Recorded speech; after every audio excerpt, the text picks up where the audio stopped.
Sampai selamat.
Oke, selamat pagi teman-teman.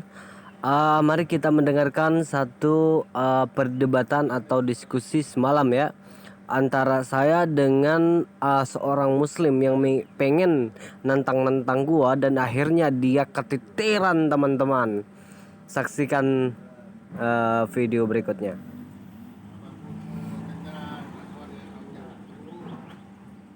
Ya, silakan Surkon, apa yang Anda ingin bahas dengan saya malam hari ini? Apakah Anda ingin membahas sesuatu atau gimana? Pertanyaan sederhana dari saya, Min. Yesusmu itu laki-laki normal atau tidak normal? Silakan dijawab. Pertanyaanmu itu sangat ngawur bagi saya, dan pertanyaan Anda tidak perlu diresponi pertanyaan seperti ini. Kenapa? Karena pertanyaannya tidak berbobot. Gimana? Kita koreksi aja ajaran Anda dengan Allahmu. Gimana? Setuju nggak? Kalau setuju, yuk kita bahas. Yuk kita adu argumen tentang Al-Quran, siapakah Allahnya Muhammad dan Allah yang dikenal Nabi Musa menurut versi Al-Quran. Yuk kita bahas yuk. Karena Anda kan tidak mau nantinya dikira mualaf, Anda tidak mau lari ke sana kemari topiknya. Kalau Anda nggak mau lari ke sana kemari, maka kita bahas mengenai hal ini lewat WA. Kau mau bahas apa dengan saya, Min? Allah disembah Nabi Musa, disembah oleh Nabi Muhammad itu sama, yaitu Allah Subhanahu wa Ta'ala. Apa yang kau tanyakan? Ayo, silakan. Oke, silakan Anda buktikan sebelum saya melemparkan beberapa ayat pernyataan di dalam Al-Quran bahwa sosok ilah yang disembah Muhammad bukan sosok yang disembah oleh Nabi Musa berdasarkan beberapa ayat. Dan pastikan semua argumen Anda berdasarkan dalil dengan yang kuat. Silakan. Loh, malah postingin yang enggak. Ini gimana Surkon?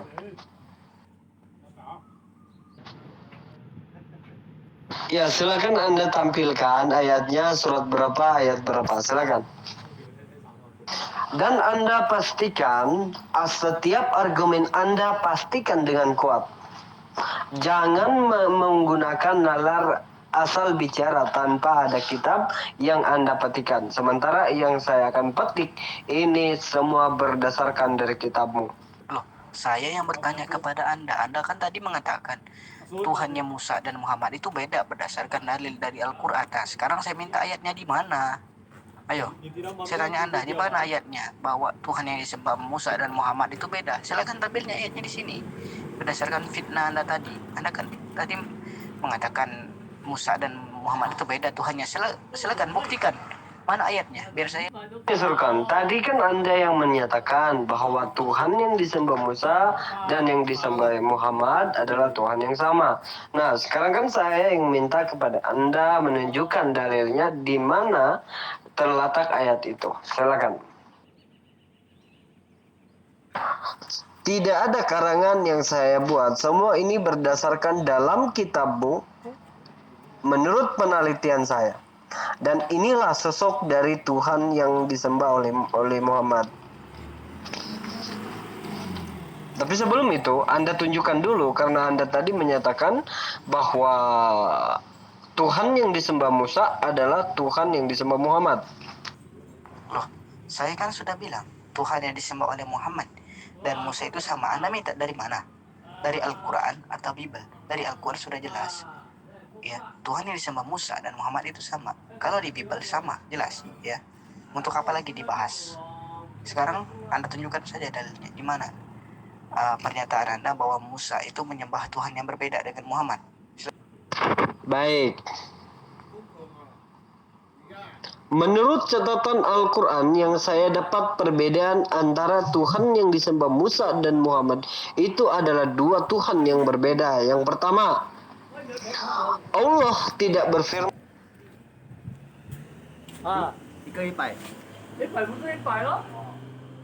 Allah tidak berfirman kepada manusia atau tidak dapat berbicara kepada manusia.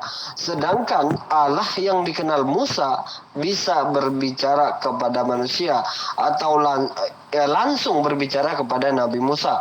Berdasarkan surat yang ke-20 ayat 19 sampai 14. Bicara soal pembicaraan Musa dengan Tuhan, sementara ilah yang dikenal Muhammad tidak pernah berbicara kepada manusia. Berdasarkan surat 41 ayat yang ke-51. Ini sudah menunjukkan bahwa Allah yang mereka sembah itu berbeda. Mengapa? Karena Allah yang disembah Musa bisa berbicara bersama dengannya, sementara Tuhan yang dikenal Muhammad tidak bisa berbicara kepada manusia. Itulah perbedaannya. Lalu yang kedua,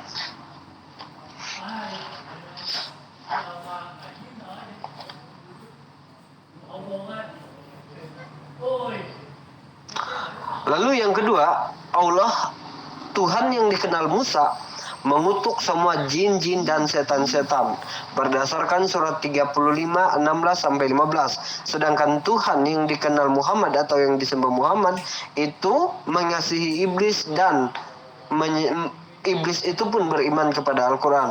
Sementara Tuhan yang dikenal Musa itu mengutuki setan-setan ya. Berdasarkan surat 35 16 sampai 15 sampai 16. Sedangkan Tuhan yang dikenal Muhammad itu mengasihi semua iblis. Berdasarkan surat Al-Jin ayat 19 dan ayat pertama sampai 13 berbicara soal jin atau iblis yang disayangi oleh Allah. Sedangkan Tuhan yang dikenal Musa itu mengutuki jin-jin atau iblis-iblis ya. Berdasarkan surat 35 15 sampai 16. Oke, saya akan tambahkan satu ayat lagi. Ini mengenai Allah yang dikenal para nabi, ya. Berdasarkan surat Al-Baqarah ayat 253, dijelaskan di ayat itu atau dikatakan di ayat itu bahwa para nabi, ya, para nabi bisa berbicara dengan Tuhan secara langsung. Sementara Allah yang dikenal Muhammad tidak pernah berbicara kepada Muhammad. Dan semua hal ini Anda tidak bisa mungkar, Anda tidak bisa membantahnya karena yang menyatakan demikian adalah Al-Quran, adalah Allah. Bukan pernyataan saya atau perkataan saya. Tidak. Anda mengatakan saya mengarang, tidak. Anda bisa cek sendiri bagaimana yang dicatat di dalam kitabmu. Nah, berdasarkan surat yang kedua ayat 53 ayat 253 sangat jelas ditegaskan atau diterangkan bahwa para nabi bisa berbicara kepada Tuhan atau Tuhan langsung berbicara kepada nabi. Sedangkan ilah yang dikenal Muhammad tidak bisa berbicara ya. Berdasarkan surat yang ke-41 ayat 51 itu sangat jelas dikatakan di ayat itu bahwa Allah yang dikenal Muhammad tidak pernah berbicara kepada manusia. Itu yang pertama. Nah,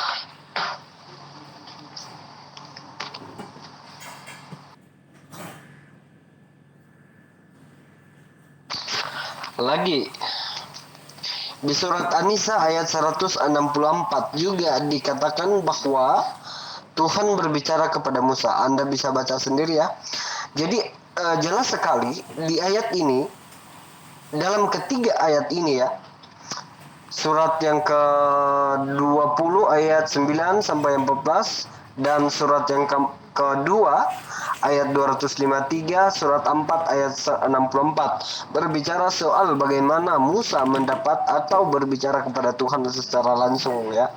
Ketiga ayat ini sudah mengkonfirmasikan bahwa Allah yang mereka kenal atau yang mereka sembah adalah Tuhan yang bisa berbicara kepada manusia. Saya tanggapi VN Anda ya. Anda ini bodoh ya. Jelas sama lah, Tuhan yang disembah oleh Musa dan Muhammad itu sama. Allah di dalam Al-Quran itu merujuk kepada Zat yang Maha Esa, yaitu Allah Subhanahu wa Ta'ala. Ya, itu yang pertama. Yang kedua, Anda mengatakan beda karena Musa berbicara dengan Allah yang bisa dilihat. Kalau Allah itu ya Allah Subhanahu wa Ta'ala itu juga tolol, ya Allah Subhanahu wa Ta'ala. Subhanahu wa Ta'ala yang dikenal Musa ya, dan Allah yang berfirman kepada Musa dan Muhammad itu sama Allahnya. Kalau merujuk kepada alif lam ya, itu Allah sama Tuhannya. Anda jangan berasumsi, jangan menafsirkan ayat sembarangan. Terus Allah yang disembah Muhammad itu tidak berbicara dengan Muhammad, jelas berbicara dengan Nabi Muhammad ya. Allah itu tidak bisa dilihat, itu aja intinya. Allah berbicara kepada Musa, Allah memang pernah berbicara kepada manusia, kepada nabinya. Itu hanya dua nabi, yaitu Musa dan Muhammad ya, dan itu diakui oleh orang Yudaisme itu sendiri. Nah itu jadi jelas Allah yang tertulis di dalam Al-Quran itu merujuk kepada Tuhan yang sama, dan Allah yang ada di dalam Alkitab itu merujuk kepada Allah yang ada di dalam Al-Quran ya. Tuhan yang mana lagi ya yang bertuliskan Allah, ya Allah Subhanahu wa Ta'ala lah. Emang kalau ilah ya beda, ilah itu beda dengan Allah ya. Ilah itu Tuhan, merujuk kepada Tuhan. Baik, terima kasih Pak Surkan. Tadi saya tanggapi beberapa pernyataan Anda di sini. Pada awalnya Anda menyatakan bahwa Allah yang disembah Muhammad dan Musa adalah Tuhan yang sama. Nah, sebagaimana yang saya sudah ketikkan ayat beberapa tadi yang menyatakan perbedaan antara Tuhan yang dikenal Musa dengan Muhammad itu sudah merujuk dua Tuhan yang berbeda. Namun yang kedua, soal pembicaraan Tuhan. Anda mengatakan tadi pada awalnya memang Allah yang dikenal Muhammad tidak pernah berbicara. Akan tetapi pernyataan Anda yang kedua bahwa Allah juga berbicara kepada Muhammad. Nah, sekarang saya minta data dan dalilnya di mana pernyataan seperti yang Anda klaim ini, ya. Dan pastikan pernyataan Anda ini Surkan ya mempunyai data yang valid, yang otentik supaya tidak menyesatkan manusia, begitu ya. Sedangkan semua yang saya ucapkan ini tidak berasal dari diri saya, akan tetapi berasal dari kitabmu. Sebab itulah saya menantang Anda untuk berdebat, karena saya mempunyai data yang valid dan otentik, dan saya tidak bisa mengarang-arang tanpa ada rujukan ayat yang saya sedang nyatakan kepada Anda. Lalu yang ketiga, Al-Quran menolak persamaan Tuhan yang dikenal Musa dengan Muhammad, karena sosok ilah yang dikenal Muhammad adalah sosok dari Mekah. Ini bisa kita lihat di dalam Quran surat yang ke-27 ayat yang ke-91 berbicara soal ilah yang dikenal Muhammad, yaitu Allah pemilik Ka'bah. Nah, siapa pemilik Ka'bah? Pada tahun 620 Masehi atau sebelum kelahirannya Muhammad,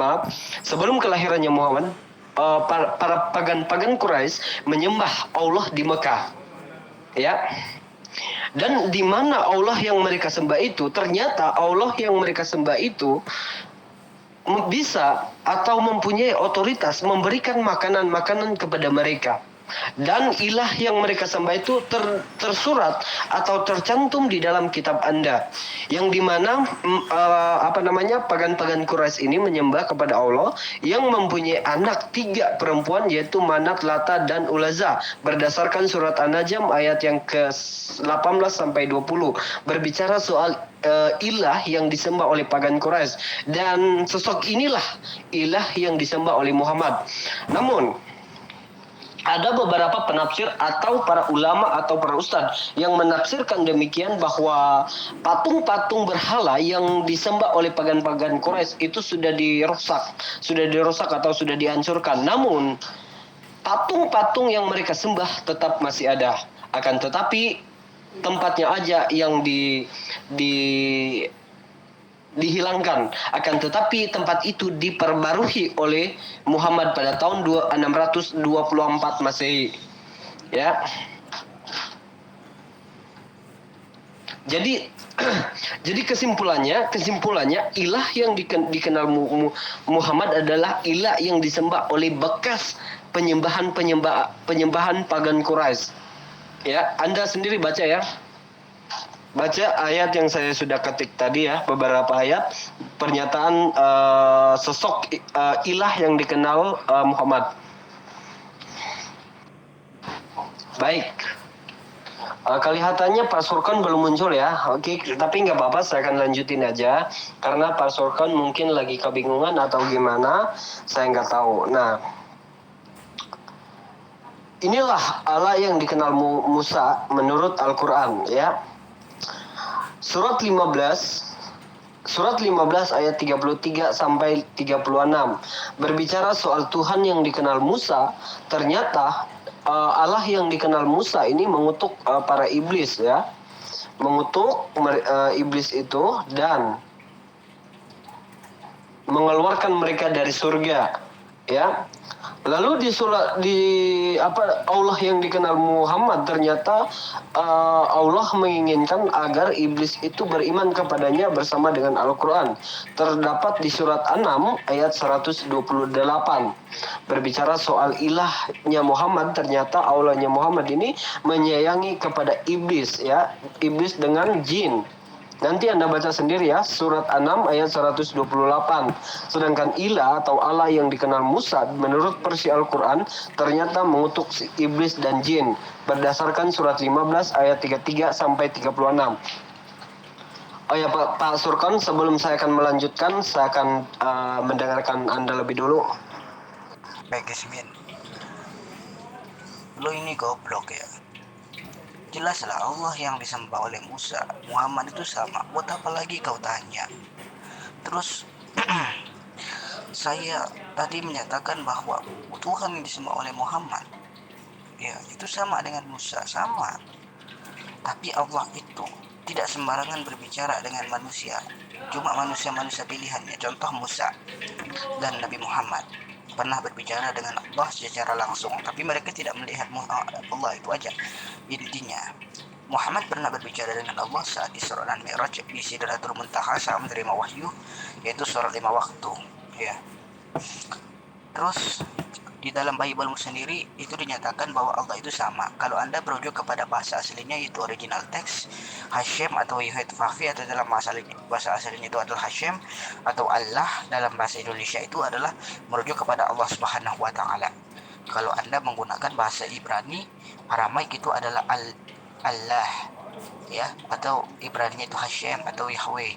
Itu merujuk kepada, kalau diterjemahkan bahasa Arab itu adalah Allah ya.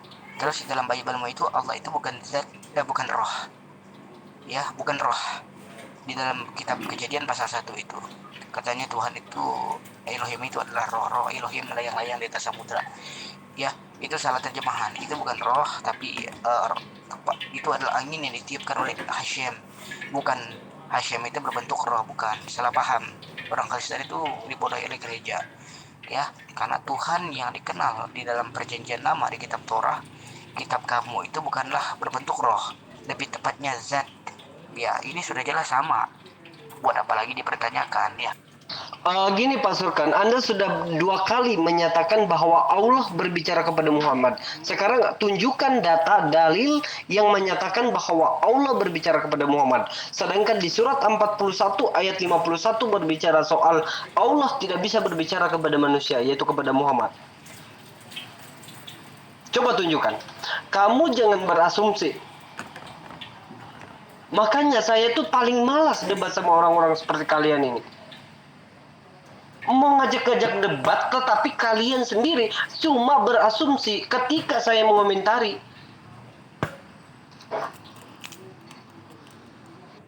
Surkan, hanya satu permintaan saya, tunjukkan dalilnya di mana pernyataannya Allah berbicara kepada Muhammad. Karena tadi saya sudah mengutip beberapa ayat dalam Al-Quran tentang Allah yang dikenal Musa itu dapat berbicara kepada Musa. Sekarang Anda menyatakan bahwa Allahnya Muhammad bisa berbicara kepada Muhammad. Tunjukkan datanya. Di mana dalilnya? Anda tanyakan dalil. Di saat Nabi Muhammad Isra dan Mi'raj itu apa? Nabi Muhammad menerima wahyu, Quran surat menerima wahyu sholat 5 waktu. Itulah bukti bahwa Muhammad pernah berbicara dengan Allah. Ya. Terus yang ditulis di Al-Quran itu bukan merujuk kepada Muhammad saja. Muhammad pernah berbicara kepada Allah, itu merujuk kepada manusia. Selain para nabi pilihan Allah untuk berbicara, bukankah di dalam Bible-mu itu juga dipertegaskan Tuhan itu tidak bisa dilihat dan Tuhan itu tidak pernah berbicara dengan manusia? Itu ditampar oleh Bible-mu sendiri. Apa kau tidak baca Bible? Tapi Anda mengatakan bahwa Tuhan yang ada di dalam Bible itu sama, ya, dengan Tuhan yang berfirman bahwa dia itu tidak bisa melihat, tidak bisa dilihat, ya. Tapi di ayat lain Tuhan itu bisa dilihat, bisa didengar suaranya, ya. Nah, kalau saya balikkan lagi pertanyaannya kepada Anda, di dalam kitab Anda, di dalam Yohanes pasal 5 ayat 37, Tuhan itu tidak bisa didengar suaranya, tapi di dalam kitab Anda, di kitab Keluaran, Tuhan itu bisa didengar suaranya. Musa bisa mendengar suara Tuhan. Apakah Tuhan yang berfirman di dalam kitab Yohanes pasal 5 ayat 37 dan Tuhan yang berfirman dengan Musa di dalam kitab Kejadian itu berbeda? Coba jawab itu. Ayo, itu sama seperti Al-Quran itu. Coba kau jawab pertanyaanku ini. Oke, Anda lagi kesana kemari, Anda mengomentari, saya nggak tahu apa yang Anda komentari ya. Di Isra Miraj ketika naiknya Muhammad di surga itu tidak ada pembuktian dalam Al-Quran bahwa Muhammad terangkat ke surga, ke langit tingkat yang ke-7. Tidak ada. Lagi Anda membicarakan soal sholat atau perintah sholat. Di dalam Al-Quran tidak ada pernyataan atau perintah 5 kali sholat dalam sehari. Namun kata salat itu ada beberapa ayat di dalam Al-Quran dicatat. Contoh misalnya di surat 62 ayat 10, surat 107 ayat yang ketiga dan yang keempat berbicara soal salat. Akan tetapi tidak ada perintahnya untuk sholat 5 kali dalam sehari. Akan tetapi ketika Muhammad naiknya ke langit ke tingkat yang ke-7 ya, Muhammad mendapatkan perintah 50 kali dalam sehari. Namun tidak satu pun manusia yang dapat melaksanakannya demikian. Namun Allah Muhammad turun ke tingkat yang ketiga di mana Musa berada, maka Muhammad berbicara kepada Musa agar mintanya Muhammad minta turun sholatnya karena gak ada yang mampu melaksanakannya demikian sampai 7 kali balik bolak. Akan tetapi Al-Quran menyatakan bahwa Allah tidak berbicara kepada Muhammad, dan hal ini tidak bisa kalian bongkar. Jadi soal Muhammad naik ke langit ke mana-mana itu tidak ada pembuktiannya, tidak terbukti sama sekali. Kenapa? Karena Al-Quran mencatat Allah tidak berbicara. Itulah catatan kitabmu. Baik. Di sini ada lagi yang perlu saya tanggapi mengenai Anda lagi ngotot, tetapi Anda tidak bisa membuktikan semua ucapan Anda yang ada di sini. Apa yang Anda keluarkan dalam mulut Anda tidak bisa membuktikannya secara detail, secara kitab ya. Anda menyatakan balik bolak bahwa Allah yang dikenal Musa dengan Muhammad Allah yang sama. Saya minta pembuktian dari Anda di mana persamaannya. Sementara ayat yang beberapa saya lontarkan atau utarakan sudah membuktikan bahwa Tuhan mereka dua Tuhan yang berbeda. Di mana letak persamaannya, Surkan? Kayak gini, Hismi. Saya ambil contoh saja di Bible-mu. Di Bible-mu itu dinyatakan di dalam kitab Yohanes pasal 5:37 dalam perjanjian baru, Tuhan itu tidak bisa didengar suaranya, tapi di dalam kitab Keluaran Tuhan itu bisa didengar suaranya oleh Musa. Nah, ini kan sama seperti Quran yang kau comot tadi ya. Musa bisa berbicara dengan Allah, tapi Muhammad kata kamu manusia. Tapi Tuhan katanya tidak bisa berbicara. Dia adalah lainnya ya. Nah, dan ini hampir mirip sekali dengan Bible-mu. Nah, pertanyaannya, kalau begitu kembali lagi ke dirimu, ke kamu, kembali lagi pertanyaannya ke Anda. Apakah Tuhan yang berfirman di dalam kitab Yohanes pasal 5:37 dan kitab yang berfirman dengan Musa di Gunung Sinai itu beda? Silakan dijawab. Tuhan yang berfirman di dalam kitab Yohanes 5:37 itu beda nggak dengan Tuhan yang berfirman dengan Musa di Gunung Sinai, yang berbicara dengan Musa? Itu aja pertanyaan mudah untuk Anda. Kita perjanjian baru, Tuhan itu kamu tidak pernah mendengar suaranya dan tidak pernah melihat ya, kamu tidak pernah melihat dan tidak pernah mendengar suaranya. Itu konteksnya adalah untuk orang-orang Farisi, karena orang Farisi itu nggak kenal Tuhan. Itu maksudnya alegori, karena mereka nggak pernah kenal Tuhan, nggak pernah dengar suara Tuhan yang menegur mereka bahwa mereka salah gitu. Melihat Tuhan itu nggak pernah berdatang beribadah kepada Tuhan. Itu maksudnya, itu konteksnya untuk orang-orang Farisi, bukan karena kamu nggak pernah lihat Tuhan, bukan begitu maksudnya. Lihat konteksnya dulu ya. Tuhannya orang Kristen itu maunya dilihat dan bisa dilihat karena dia menampakkan diri, oke?